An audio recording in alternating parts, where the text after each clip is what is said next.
فوج کے ترجمان کو یہ کہنا پڑ رہا ہے کہ ایک تو آپ ان کی سہولت کاری بند کر دیں اور دوسرا آپ لوگ سیکیورٹی کے لیے افغانستان کی طرف بھیک مانگنے کے بجائے دیکھیں سر ایسی فوج ہے جس کی دشمن بھی مثالیں دیتا ہے اور ان لوگوں کو شرم نہیں آ رہی ہے کہ یہ ان کی طرف دیکھ رہے ہیں. اچھا کم بدن میں آپ کو بتاؤں کہ یہ اندر سے طے کر چکے ہیں کہ ہم پاکستان سے ٹوٹ جائیں, علیحدہ ہو جائیں. اتنا انتشار ہم پھیلائیں گے کے پی کے میں, اتنا لوگوں کو بدظن کریں گے کہ لوگ کہیں گے ہم نے تو اس ملک اس پاکستان کے ساتھ رہنا ہی. یہ اس ایجنڈے پر جا رہے ہیں, اس طرف آہستہ آہستہ انہوں نے بلوچستان میں اور آج انہوں نے کہا ہے نا کہ وہ کوئی جو حکومت ہے جو یہ کہے گی کہ ہم ریاست کے ساتھ ہو کر نہیں چلیں گے یا ہم آپریشنز کی اجازت نہیں دیں گے دہشت گردوں کے خلاف, تو وہ پھر ہماری حکومت پاکستان کے کسی صوبے کی حکومت پھر ہم بھی نہیں ہونے. یہ انہوں نے جو آج میں نے کہا نا بریلینٹ, بڑا واضح پیغام تھا اور اس کی بہت ضرورت ہے سر. جیسا آپ نے کہا کہ گنڈا پوری آنڈا پور کے جانے آنے سے ہمیں کوئی فرق نہیں پڑتا, تو بڑے سارے لوگ کہہ رہے تھے کہ جی جیل میں بیٹھا جو ایک شخص ہے اس نے تو بازی پلٹ کے رکھ دی, لوگ کیا سوچ رہے تھے کیا کر دیا, تو بازی پلٹنے سے بھی کوئی فرق نہیں پڑنے والا. بازی کیا پلٹنا چاہتے ہیں, ملک کو ترقی سے روکنا چاہتے ہیں, اسٹیبل ہونے سے روکنا چاہتے ہیں, آپ یہاں پہ سیاسی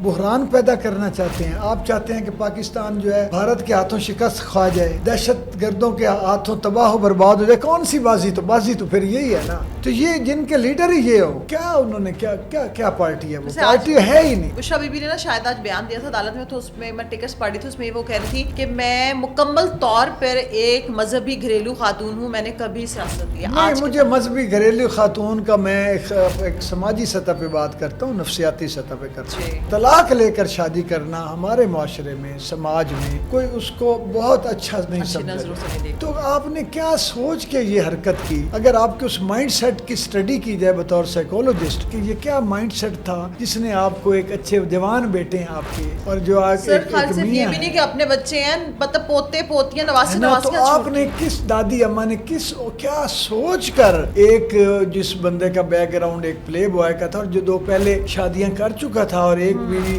نے تو اس کے ساتھ اس کے پرخچے اڑا دیے کتاب لکھ کر, اور اگر آپ بہت اللہ والی ہیں تو آپ کو پتہ نہیں تھا کہ آگے ضلالت اور رسوائی ہے. السلام علیکم. 360 ڈیجیٹل کے ساتھ میں ہوں آپ کی ہوسٹ فائزہ بخاری, اور آج کے پوڈ کاسٹ میں ہمیں جوائن کیا ہے فرحت عباس شاہ صاحب نے. السلام علیکم شاہ جی. شاہ جی کیسے ہیں آپ؟ کرم. بہت شکریہ آپ کے وقت کا.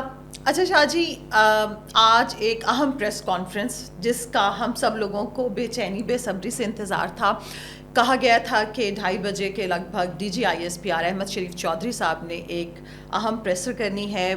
وہ پریس کانفرنس آج ہم نے دیکھی, 2 گھنٹے کی تقریباً یہ پریس کانفرنس تھی. بہت ڈیٹیل سارے کے سارے جو ہمارے بھی دماغوں میں اور باقی لوگوں عام لوگوں کے بھی ذہنوں میں بہت سارے سوالات تھے, انہوں نے اس کو بھی کور کیا. اور جو دہشت گردی کے ثبوت جہاں جہاں بھارت جس طرح سے دہشت گردی کروا رہا ہے انہوں نے وہ بھی پیش کیے. پھر اس کے بعد کوشچن آنسر کا سیشن بھی ہوا, اس میں وہاں پر بڑی تعداد صحافیوں کی موجود تھی, اینکر پرسنس کی موجود تھی. اچھا, اس میں احمد شریف چودھری صاحب نے کہا کہ اب سٹیٹس کو نہیں چلے گا, جو شخص یا گروہ کسی مجبوری یا فائدے کی وجہ سے خارجیوں کی سہولت کاری کر رہا ہے اس کے پاس 3 چوائسز ہیں, 3 آپشنز ہیں. اور انہوں نے کہا کہ چوائس 1 جو ہے سہولت کاری کرنے والا خارجیوں کو ریاست کے حوالے کر دے, اور چوائس 2 جو ہے وہ دہشت گردی کے خلاف کارروائیوں میں ریاستی اداروں کے ساتھ مل کر اس ناسور کو اپنے انجام تک پہنچائیں. انہوں نے چوائس 3 کا ذکر کرتے ہوئے کہا کہ اگر یہ دونوں کام نہیں کرنے تو خارجیوں کی سہولت کار ہوتے ہوئے ریاست کی طرف سے ایکشن کے لیے آپ لوگ تیار رہیں. D G I S P R کا کہنا تھا کہ امید کرتے ہیں آپ خیبر پختونخوا کے عوام کی حفاظت کے لیے افغانستان سے سیکیورٹی کی بھیک مانگنے کے بجائے صوبے کے ذمہ داران ہوتے ہوئے اس کی خود حفاظت کریں گے. کیا کہیں گے؟ Very bold, transparent, brilliant. وجہ یہ ہے کہ میں ایک صحافت کے چھوٹے موٹے طالب علم کی حیثیت سے میں کہہ رہا ہوں, ذہن سازی ہی یہی کی گئی ہے کہ فوج جو ہے وہ ملک کی دشمن ہے, فوج جو ہے وہ عوام کی دشمن ہے, فوج جو ہے وہ تو اپنے کاروبار پھیلا رہی ہے, فوج ہی اقتدار پر ہمیشہ قابض رہی ہے, اور فوج ہی دہشت گردی کرتی ہے. وہ آپ نے نعرہ جس یہ جو دہشت گردی ہے انہوں نے اس کا بھی بڑا زبردست جواب دیا. یہ ذہن سازی کی گئی ہے. بالکل. اور میں حیران ہو کے سوچتا تھا کہ یہ ہمارے ادارے یہ اتنی شہادتوں میں روز اضافہ ہو رہا ہے، نفرت میں، الزامات میں روز اضافہ ہو رہا ہے، یہ کلیئر کٹ کیوں نہیں جواب دیتے؟ ان کو بولتے کہ بھائی انف از انف، حد ہوتی ہے. میں آپ کو بتاؤں، کیا آپ کو نہیں پتا کہ آج بھی جس جگہ یہ جو انتشاری جماعت ہے اور یہ جو جتھا ہے، یہ آپ کو جہاں بھی بیٹھا ہوا یہ شخص ملے گا، وہ اتنا جاہل ہوگا کہ وہ یہ کہے گا کہ پاکستان جاتا ہے تو جائے، فوج نشانہ بنے، ملک رہتا ہے تو رہے، ملک برباد ہوتا ہے تو برباد ہو، عوام جائے جہنم میں، شہروں کو لگ جائے آگ. لیکن ہمارا وہ جو ایک سٹبن قسم کا ایک نفسیاتی مریض لیڈر جو ہے، اس کو آپ وزیر اعظم جب تک نہیں بنا دیتے اور آپ ہم چھچوروں کی حکومت نہیں لے آتے، اس وقت تک نہ یہ ملک ہمارا، چاہے آپ کو بھارت آپ کا کلمہ کما کر دے، چاہے اسرائیل اس ملک کو نیست نابود کرے، یہ فوج، یہ جرنیل، یہ ادارہ، یہ اسٹیبلشمنٹ، یہ برباد ہو جائے. کیا آپ یہ بتائیں کہ یہ سوچ ہے کہ بالکل سر ایسا ہی ہے. وہ دیکھیں ابھی ہم نے پاک بھارت کانفلکٹ میں بھی دیکھا، جہاں پہ ساری جگہ پہ بلے بلے ہو رہی تھی، وہ وہاں پہ بھی کوئی نہ کوئی گندی چیز، وہ کہتے ہیں نا وہ جو مکھی ہوتی ہے زخم پہ جا کے بیٹھتی ہے، وہ والا حساب ہے شاید. کوئی ایک عام سے عام آدمی، میرے سے بھی زیادہ پڑھا لکھا، کم پڑھا لکھا، کوئی ایک کاروباری، ایک مزدور، ہر بندے پہ یہ کلیئر ہے کہ یہ نفرت اتنی بوئی گئی ہے دماغوں میں کہ وہ نکل ہی نہیں رہی. اب اس کے ہمیں نقصانات کہاں اٹھانے پڑ رہے ہیں؟ سب سے زیادہ خیبر پختونخوا. یہ جو 3 نکات آپ نے پڑھ کے سنائے ہیں، جو جنرل صاحب نے بتائے ہیں کہ جی سہولت کاروں کو اب یا تو ہمیں ہمارے حوالے کر دیں، سہولتیں بند کر دیں، یا پھر تیار ہو جائیں. یہ اس لیے کہ وہ باقاعدہ اس دشمنی کو عملی شکل وہاں دے دی گئی ہے، اس طرح کی بہت ضرورت. اور یہ جو آئے دن ہمارے جوان، ہمارے بیٹے، جو ہمارے ہمارے شیر ببر ہمارے لیے قربانیاں دے رہے ہیں، اتنے شہزادے ہمارے شہید ہو رہے ہیں، ماؤں کے بیٹوں کے جنازے گھر جا رہے ہیں، جو اپنی ملک کی حفاظت کے لیے، جو عورتیں بیوہ ہو رہی ہیں، جو بچے یتیم ہو رہے ہیں، وہ اسی وجہ سے اس کی تعداد میں اضافہ ہے کہ سہولت کار اسی پارٹی کے ذہن سازی کے عمل میں آئے ہوئے، وہ کیا میں وہ ناسور ہیں جن کو پتہ ہی نہیں کہ وہ کیا کر رہے ہیں اور کیوں کر رہے ہیں. بالکل ٹھیک. اچھا وہ یہ بات بھی جب انہوں نے، کیونکہ آپ کو پتہ ہے نا شاہ جی، بہت سارے لوگ جب آپریشن کی بات ہوتی ہے، دشمنوں کا کلا کما کرنے کی بات ہوتی ہے، تو پھر یہ کہہ دیا جاتا ہے کہ جی بات چیت کریں، ڈائلاگ کریں. اس پہ مجھے بہت اچھی لگی ان کی بولڈ اسٹیٹمنٹ. انہوں نے کہا ہر چیز کا حل جو ہے وہ بات چیت نہیں ہوتی ہے. جس طرح بہت زبردست بات، مجھے بڑا اچھا لگا، کیونکہ بھئی آپ لوگ کب تک برداشت کریں گے؟ ادارہ ہے، قربانیاں دے رہا ہے، آپریشن کر رہا ہے، ملک میں استحکام لا رہا ہے، معاشی استحکام لا رہا ہے، ہر جگہ پہ پاکستان کا سر جو فخر سے بلند کر رہا ہے، لیکن آپ لوگ ان کو ٹارگٹ کیے جا رہے ہیں، پھر بھی آپ اس موقع پر بھی کہہ رہے ہیں کہ جی بات کر لی جائے. تو انہوں نے کہا کہ اگر بات تھی ہر جگہ مسئلے کا حل ہوتی تو آپ بدر کا میدان یاد کر لیں. ان کو مثال دینی پڑی نا. دیکھیں انہوں نے کہا بدر کا میدان آپ یاد کر لیں، پاک بھارت جنگ جس طرح سے چھڑی، تو اگر بھارت ہم پہ اٹیک کر رہا تھا تو کیا ہم اس وقت بات چیت کو دیکھتے؟ بہت زبردست. اور یہ دیکھیں کہ انہوں نے تو کلیئر کٹ کہا نا کہ جو مسعود ولی ہے، یہ جو خوارج ہے، فتنۃ الہند جو ہے، ان سے ہم کیا بات کریں؟ مجھے یہ بتائیں کہ کیا یزید سے آج بھی حسینیت اور کربلا اور دین اسلام کے معاملے پر بات چیت ہو سکتی ہے یزید کے ساتھ؟ کبھی بھی نہیں ہو سکتی. کیا شیطان کے ساتھ خیر کے موضوع پر بات چیت ہو سکتی ہے؟ تو ہر جگہ بات چیت، انہوں نے بالکل 100% میں اتفاق کرتا ہوں کہ ہر جگہ بات چیت ممکن نہیں ہوتی. آپ کو جن لوگوں نے طے کر رکھا ہے اور وہ کل پرزے ہیں آگے کسی کے، بھارت اور اسرائیل کے، انہوں نے طے کر رکھا ہے کہ ہم نے پاکستان کو نقصان پہنچانا ہے، ان پاکستان کی عوام کو مارنا ہے، یہ ملک برباد کرنا ہے، تباہ کرنا ہے، تو ان سے ہم بات چیت کرتے پھریں. یہ جو انہوں نے کہا تھا نا کہ ہم پتہ نہیں جو کیا کہتے ہیں، جو آباد کاری کی یہاں پہ، ان کو معاف کیا دہشت گردوں کو، ان کو پھر واپس انہی جگہوں پہ چھپ جانے میں، اور وہ جو کیموفلاج میں جو تعاون کیا گیا اسی کا نتیجہ بالکل وہ سہولت کاری ثابت ہوگی نا. آج ہم وہی بھگت رہے ہیں. انہوں نے یہی تو کہا کہ دیکھیں اچھا اب فوج کے ترجمان کو یہ کہنا پڑ رہا ہے کہ ایک تو آپ ان کی سہولت کاری بند کر دیں، اور دوسرا آپ لوگ سیکیورٹی کے لیے افغانستان کی طرف بھیک مانگنے کے بجائے، دیکھیں سر ایسی فوج ہے جس کی دشمن بھی مثالیں دیتا ہے، اور ان لوگوں کو شرم نہیں آ رہی ہے کہ یہ ان کی طرف دیکھ رہے ہیں. خاک ہم بدن میں آپ کو بتاؤں کہ یہ اندر سے طے کر چکے ہیں کہ ہم پاکستان سے ٹوٹ جائیں، علیحدہ ہو جائیں. اتنا انتشار ہم پھیلائیں گے کے پی کے میں، اتنا لوگوں کو بدظن کریں گے کہ لوگ کہیں جی ہم نے تو اس ملک کے پاکستان کے ساتھ رہنا ہی نہیں ہے. یہ اس ایجنڈے پر جا رہے ہیں، اس طرف آہستہ آہستہ. انہوں نے بلوچستان میں اور آج انہوں نے کہا ہے نا کہ وہ کوئی جو حکومت ہے جو یہ کہے گی کہ ہم ریاست کے ساتھ ہو کر نہیں چلیں گے یا ہم آپریشنز کی اجازت نہیں دیں گے دہشت گردوں کے خلاف، تو وہ پھر ہماری حکومت، ہم پاکستان کے کسی صوبے کی حکومت پھر ہم بھی نہیں ہونے دیں گے. یہ انہوں نے جو آج میں نے کہا نا بریلینٹ، بڑا واضح پیغام تھا اور اس کی بہت ضرورت تھی سر. وہ پہلے تو ویسے سے کورپ کمانڈر کانفرنس ہوئی تھی، اسی میں طے کر لیا گیا تھا، اور پھر جس طرح سے گنڈا پور صاحب کی تبدیلی ہوئی، پھر نئے وزیر اعلیٰ. میری بات سنیں، گنڈا پور جائے یا انڈا پور آئے، یہ سارے نا ڈنڈا پور ہیں. جب تک ان کو ڈنڈا پور نہیں نہ کرائے گا، یہ ان کی عقلیں نہیں ہیں. یہ چھچھورے، خدا کی قسم میں بڑی دکھ سے کہہ رہا ہوں کہ عمران خان صاحب جس طرح کے چھچھورے خود تھے، اسی طرح کے چھچھورے ارد گرد اکٹھے کیے. ان کو سیاست کا نہیں پتہ، ان کو بین الاقوامی امور کا، بین الاقوامی سازشوں کا، بین الاقوامی پریشرز کا، پیراڈائم شفٹ کا، اکنامک پس منظر اور پیش منظر کا ان کو نہیں پتہ. ان کو ہاہاکاری، چھچو چھاچھا. یہ وہ لوگ ہیں، وہ غیر سنجیدہ اور نابالغ ہیں، ذہنی طور پر معذور لوگ ہیں جو یہ پارٹی ساری اکٹھی ہوئی. بالکل. اچھا، آپ نے یہ کیونکہ یہ ذہنی طور پہ نابالغوں کا جو ذکر کیا نا، اس سے ایک ذاتی ایکسپیرینس میں شیئر کرتی چلوں. پچھلے ہفتے کی بات ہے کہ لاہور کا ایک بڑا اچھا مال ہے، تو اچھا مجھے پارکنگ کا تھوڑا سا ایشو تھا، تو میں گاڑی باہر پارک کر کے نا مین انٹرنس سے ایسے واکنگ جو ایریا تھا ادھر سے چل کے جا رہی تھی. وہاں پہ آپ کو پتا جو فیمیلز کی وہ جو چیکرز بیٹھی ہوتی ہے، وہاں پہ ہم نے اپنا بیگ چیک کروانا ہوتا ہے. جب میں گئی نا سر، تو وہاں پہ نا مجھے پاکستان کا سبھی جو میڈیا تھا نا، تقریباً سبھی میڈیا کی گاڑیاں کھڑی ڈی ایس این جیز مجھے نظر آئیں. میں نے وہاں پہ گارڈ سے پوچھا کہ یہ میڈیا اتنا کیوں کھڑا ہوا ہے، اوپر سے پاکستان ٹیلی ویژن بھی ہے. وہ مجھے تھوڑی زیادہ کیوریاسٹی ہوئی.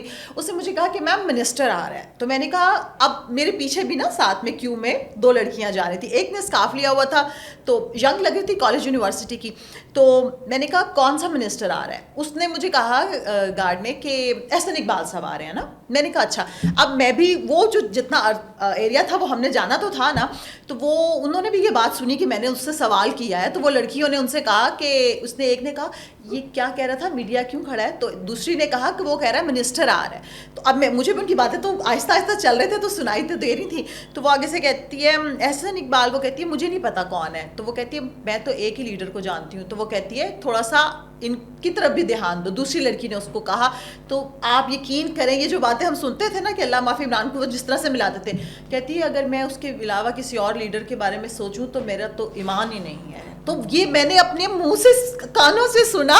میں نے ایسے کر کے اس کا چہرہ دیکھا، اور اس لڑکی نے بظاہر وہ حجاب مطلب کیا ہوا، عبایا پہنا ہوا، اسکارف اس کے سر پہ. کہتی ہے اگر کسی اور کے بارے میں سوچوں تو میرا تو ایمان مکمل ہی نہیں ہے. یہ مائنڈ سیٹ تو بن گیا. یہ میں کہہ رہا ہوں یہ مائنڈ سیٹ بنا دیا گیا ہے، یہ سامنے سے وہ کہہ کے گزری. اور یہ زہر قاتل ہے. اور ہمیں دیکھیں کہ باہر سے ابھی کتنے دن ہوئے ہیں جو 10 مئی کے حملوں سے فارغ ابھی ہوئے، کتنے ہو گیا. ابھی پھر انڈیا دھمکی دے رہا ہے، اور ان کو کوئی شرم حیا نہیں ہے. یہ باقاعدہ وہاں پہ پلان کر رہے ہیں کہ ہم نے اس ملک کو نقصان پہنچانا ہے. اب آج انہوں نے وہ بھی بات اچھی کی کہ اب آپ تو کہتے ہیں جی ہماری عدالتیں بڑی کنٹرولڈ ہیں. ہماری پاکستان کی عدالت میں تو آج تک اس طرح کسی فوج کو گالیاں دینے والے، ادارے کو نقصان پہنچانے والے، شہداء کی یادگاروں کو کی بے حرمتی کرنے والوں کو اس طرح نقصان نہیں، عدالت نے سزا نہیں دی. جائیں پھر جا کے برطانیہ میں جا کر بات کریں، ان کو بولے کہ جی آپ نے سزا غلط دے دی ہے نا. اب وہ جو میجر صاحب ہیں، میجر راجہ، اس کو اس کو تو کر دیا نا 50,000 وطنی پاؤنڈ کا. انہوں نے 13 کروڑ کتنا بنتا ہے. تو دیکھیں انہوں نے حوالہ دیا کہ پھر وہ وہاں بھی ہم نے عدالت کنٹرول کر لی. ہم یہاں پہ آپ کو چھیڑتے ہیں تو آپ کو تو ہم تھوڑا سا ایسے کہیں کہ یار ذمہ داری سے کام لو. ہم تو ایک رسپانسبل جرنلزم کی بات کرتے ہیں تو آپ کی صحافت خطرے میں پڑ جاتی ہے، آزادی صحافت. اچھا پہلا سوال بھی جو تھا نا کیونکہ دیکھیں وہ بار بار کہہ رہے تھے الحمدللہ پنجاب اور سندھ جو ہے وہ مطلب بہت حد تک مطلب دہشت گردی کے تھوڑے بہت واقعات تو چلیں وہ کہیں پر بھی ہو سکتے ہیں یا چوری چکاری کے ہو جاتے ہیں, پنجاب اور سندھ الحمدللہ محفوظ ہے. بلوچستان اور کے پی کا کیونکہ وہ بات کر رہے تھے تو انہوں نے کہا کہ کیونکہ یہاں پہ جو گورننس ہے وہ صحیح نہیں ہے اسی وجہ سے یہ جو دو صوبے ہیں یہ بہت زیادہ افیکٹڈ ہیں. تو اس پہ صحافی نے جو پہلا سوال تھا وہ یہی کیا کہ تو پھر کتنے ہی برسوں سے تو یہاں پر صرف ایک ہی پارٹی کی حکومت ہے. تو اس پہ نا ڈی جی صاحب نے مطلب تھوڑا سا انہوں نے کہا یہ سوال آپ لوگ کریں نا, آپ میڈیا آپ کا بنتا ہے کیونکہ ایک ہی پارٹی کی یہاں پہ حکومت ہے. انہوں نے بڑی اچھی بات کی, انہوں نے کہا خیبر پختونخوا میں سوچے سمجھے منصوبے کے تحت دہشت گردوں اور ان کی سہولت کاروں کو سپیس دی گئی. یہ بالکل ٹھیک بات ہے. یہاں گورننس اور عوامی فلاح و بہبود کو جان بوجھ کر کمزور کیا گیا. سر وہ ہمارے سامنے ہے. گمراہ کن بیانیہ بنانے کی کوشش کی گئی. وہ جو آپ نے کہا نا کہ بیانیہ باقاعدہ طور پہ بنایا گیا, ذہن سازی کی گئی. اچھا سر آپ ویسے کیا سمجھتے ہیں کہ یہ جو آج کی پریسر تھی اس سے کیا میسج گیا سب کو اور کتنا فرق پڑے گا؟ دیکھیں اب کسی کو سمجھ آئے یا نہ آئے فرق تو پڑے گا, کیونکہ فرق پڑے گا ایکشن سے, اور ایکشن ہونا ہے.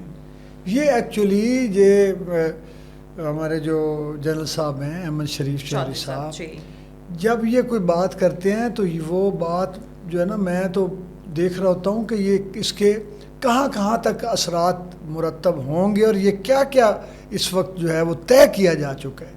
اچھا. میں نے ان کی اس کانفرنس سے اخذ یہ کیا ہے کہ یہ الٹے لٹک جائے نا, یہ انڈا پور سے بنڈا پور سے ٹنڈا ٹنڈا پور یہ کچھ کر لیں, اس کو لے آئیں یا اس کو لے آئیں, یہ جو جتنی سہولت کاری کر لیں جو کر لیں, کوئی ریاست جو ہے وہ اب 0% بھی اس ٹالرنس کا مظاہرہ نہیں کرے گی. یہ میں نے یہاں سے اخذ کیا ہے.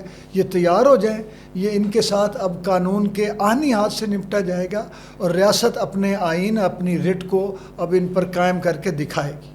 بالکل ٹھیک ہے, اور سر ہونا بھی چاہیے. آخر وہ بات ہے کہ صبر کی بھی ایک حد ہوتی ہے, پیمانہ ہوتا ہے. وہ اب لبریز ہو گیا اور ٹھیک ہے دہشت گردوں کے خلاف ہو رہی ہے, ہم پاکستانیوں کے خلاف تو یہ آپریشن نہیں کرے. پتہ نہیں اگر کسی کو مرچیں لگ رہی ہیں تو مرچیں لگ کیوں رہی ہیں, ہمیں تو یہ سمجھ نہیں آ رہی. اچھا سر جیسا آپ نے کہا کہ گنڈا پور یا انڈا پور کے جانے آنے سے ہمیں کوئی فرق نہیں پڑتا. بہت سارے لوگ یہ کہہ رہے تھے جب ہم نے 2-4 دنوں سے جب یہ دیکھ رہے تھے نا کہ چینج کر دیا وزیر اعلیٰ, تو بڑے سارے لوگ کہہ رہے تھے کہ جی جیل میں بیٹھا جو ایک شخص ہے اس نے تو بازی پلٹ کے رکھ دی. لوگ کیا سوچ رہے تھے کیا کر دیا, تو بازی پلٹنے سے بھی کوئی فرق نہیں پڑنے والا. بازی کیا پلٹنا چاہتے ہیں, ملک کو ترقی سے روکنا چاہتے ہیں, ملک کو اسٹیبل ہونے سے روکنا چاہتے ہیں. آپ یہاں پہ سیاسی بحران پیدا کرنا چاہتے ہیں. آپ چاہتے ہیں کہ پاکستان جو ہے بھارت کے ہاتھوں شکست کھا جائے, دہشت گردوں کے ہاتھوں تباہ و برباد ہو جائے. کون سی بازی, تو بازی تو پھر یہی ہے نا, اور یہ نہیں ہونی. وہ ایک بیٹھا ہے بندہ باہر, عجیب و غریب آدمی جو ہے وہ لوگوں کو تکنی کا ناچ نچا رہا ہے اپنے بندوں کو. کبھی وہ ہماری بہن ہے آپا, اللہ ان کو سلامت رکھے, علیمہ صاحبہ, کبھی اس بیچاری کو انڈے کھانے پڑ رہے ہیں, کبھی کسی کے ساتھ کچھ ہو رہا ہے, کبھی یہ وہ جو کیا فلک اور نلک ذات اور فلک اور صنم جو ہے وہ خواتین جو ہیں, یہ کیا پارٹی ہے مجھے یہ بتائیں. جن پارٹیوں کی لیڈر ہماری, وہ میں تو چونکہ عورت کے طور پہ سب کا احترام کرتا ہوں, وہ ہماری بچیاں کہہ لیں, میں بیٹیاں ان کو کہہ لیتا ہوں, چلے میں احتراماً عورت کے احترام میں, جس پارٹی میں اس طرح کی بیٹیاں ہماری بچیاں لیڈر ہو جائیں, جن کو چربر چربر چربر چربر چربر, جن کے پاس نہ پتہ ہی نہیں ہے. میں بار بار کہتا ہوں کہ جس سیاستدان کو نظریے کا پتہ نہیں ہے وہ سیاست میں آ گئے. تو یہ جن کے لیڈر ہی یہ ہو, وہ کیا انہوں نے کیا پارٹی ہے, وہ پارٹی ہے ہی نہیں ہے. بشرا بی بی نے نا شاید آج بیان دیا تھا عدالت میں, تو اس میں ٹکٹس پڑھی تھی, اس میں وہ کہہ رہی تھی کہ میں مکمل طور پر ایک مذہبی گھریلو خاتون ہوں, میں نے کبھی سیاست میں حصہ نہیں لیا. نہیں, مجھے مذہبی گھریلو خاتون کا میں ایک سماجی سطح پہ بات کرتا ہوں, نفسیاتی سطح پہ کرتا ہوں کہ اجازت ہونے کے باوجود بھی ہمارے ہاں تو خواتین کو دوسری شادی کرنی پڑے نا. میں کہتا ہوں وہ کوئی کسی کو بھی اچھا طلاق لے کر شادی کرنا ہمارے معاشرے میں سماج میں کوئی اس کو بہت اچھا نہیں سمجھتا, چاہے اس کی اجازت ہے بھی, چاہے قانون بھی اجازت ہے, دین بھی. تو آپ نے کیا سوچ کے یہ حرکت کی؟ اگر آپ کے اس مائنڈ سیٹ کی اسٹڈی کی جائے بطور سائیکولوجسٹ تو وہ میرے تو ذہن میں عجیب و غریب قسم کی چیزیں جو ہیں وہ چلنا شروع ہو جاتی ہیں کہ یہ کیا مائنڈ سیٹ تھا جس نے آپ کو ایک اچھے جوان بیٹے ہیں آپ کے، اور جو آج صرف یہ بھی نہیں کہ اپنے بچے ہیں، مطلب پوتے پوتیاں نواسی تو آپ نے کس دادی اماں نے کیا سوچ کر ایک جس بندے کا بیک گراؤنڈ ایک پلے بوائے کا تھا اور جو 2 پہلے شادیاں کر چکا تھا اور ایک بیوی نے تو اس کے ساتھ اس کے پرخچے اڑا دیے کتاب لکھ کر، آپ نے آخر کیا اندر آپ کے کیا طوفان اٹھ رہے تھے کہ آپ نے اس سے شادی کی؟ اور اگر آپ بہت اللہ والی ہیں تو آپ کو پتہ نہیں تھا کہ آگے ضلالت اور رسوائی ہے؟ اس کا مطلب ہے آپ کو یہی گیان دھیان آپ کا ہے۔ اگر آپ بہت بڑی فقیر ولی درویش ہیں یا اللہ کی یہ نظر صاحب نظر ہیں تو آپ کو یہ نظر نہیں آ رہا تھا کہ وہ وزیر اعظم بن کے اس کے بعد ہونا کیا ہے سب کے ساتھ؟ اور آپ کا کیا کیا گھڑیوں کے الزام سے لے کر تڑیوں کے الزامات تک لگنے ہیں۔ یہ تڑی ہے نا جی کہ ہم یہ کر دیں گے۔ آج ردیف کافی آپ بہت اچھا بتا رہے ہیں، گھڑیاں تڑیاں انڈا پور گنڈا پور۔ چلے سر، بہت شکریہ آپ کے وقت کا، تمام دیکھنے والوں کا شکریہ۔ آخر میں اتنا ہی، اپنا خیال رکھیں، اپنے پیاروں کا، اور سب سے بڑھ کے پاکستان کا خیال رکھیں۔ اللہ حافظ۔